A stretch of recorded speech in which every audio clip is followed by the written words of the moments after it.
We have reached the stage of the campaign that every election cycle reaches. For time immemorial, Gladstone, Disraeli, Churchill and Thatcher all reached this particular staging post. It is a rite of passage that all Prime Ministers reach in their campaigns. Yes, ladies and gentlemen, we've reached the stage where the Prime Minister has a row with Doctor Who.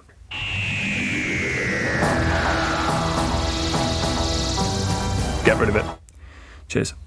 Rishi Sunak is embroiled in a row with the actor David Tennant after the former said this while accepting an award for being an ally of the LGBTQIA+ community at the British LGBT Awards last week. I suppose if I'm honest, I'm a little depressed by the fact that acknowledging that everyone has the right to be who they want to be and live their life how they want to live it, as long as they're not hurting anyone else, should merit any kind of special award or special mention, because it's common sense, isn't it?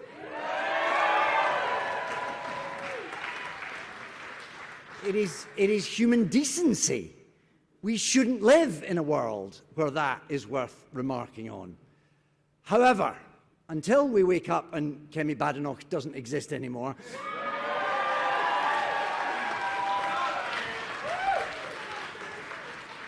I don't wish ill of her, I just wish her to shut up. Kemi Badenoch shouldn't exist, or at least should shut up, when it comes to her views on trans rights, said David Tennant. Badenoch is a real touchpoint for some, given her views that biological sex is immutable, and the recently publicised change in the Equalities Act to clarify that the definition of sex is biological and not legal. More on that later.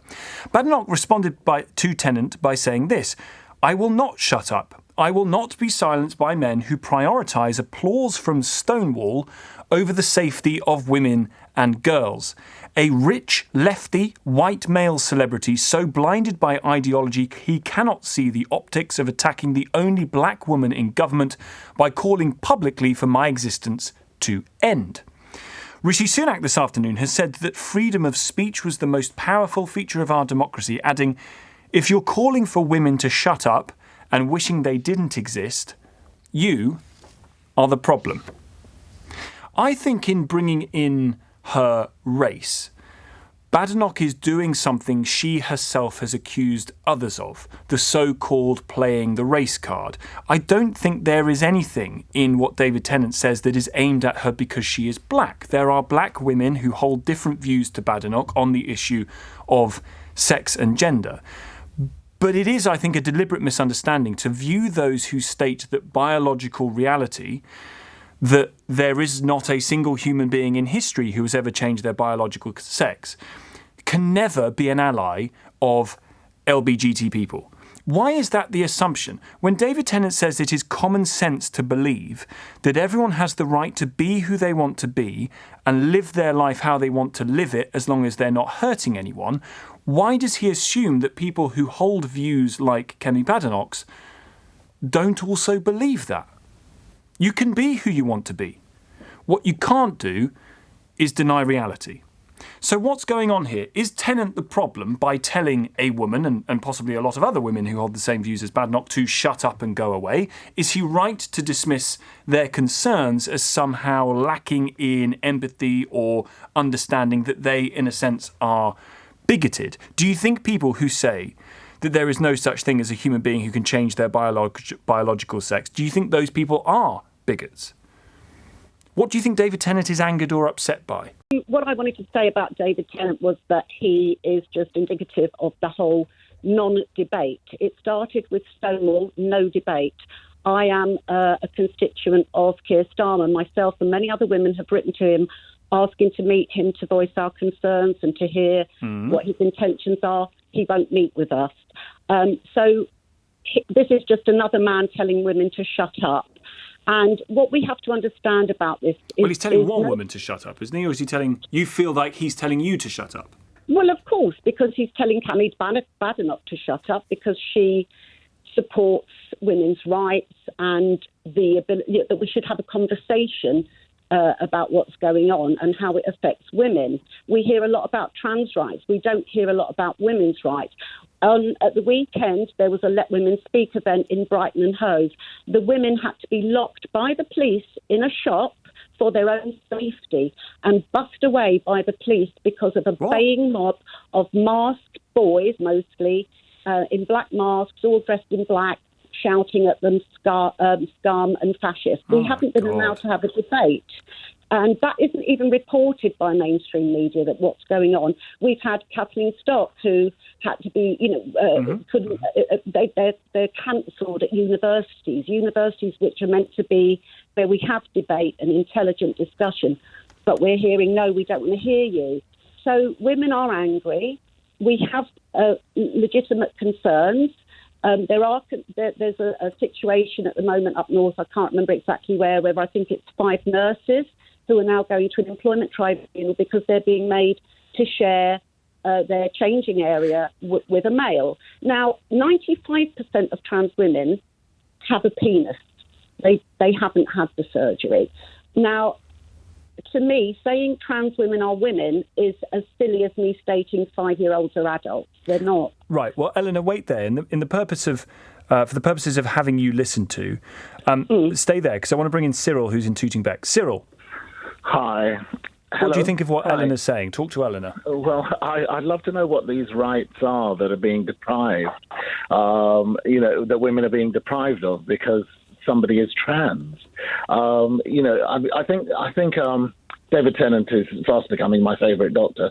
Tom Baker was, but as I grew up with him. But, the fact is that nobody is being deprived by somebody who is trans. You can have all the debate you like, but actually, in the case of Kemi Badenoch, Braverman, J.K. Rowling and co., it's actually dog whistle politics.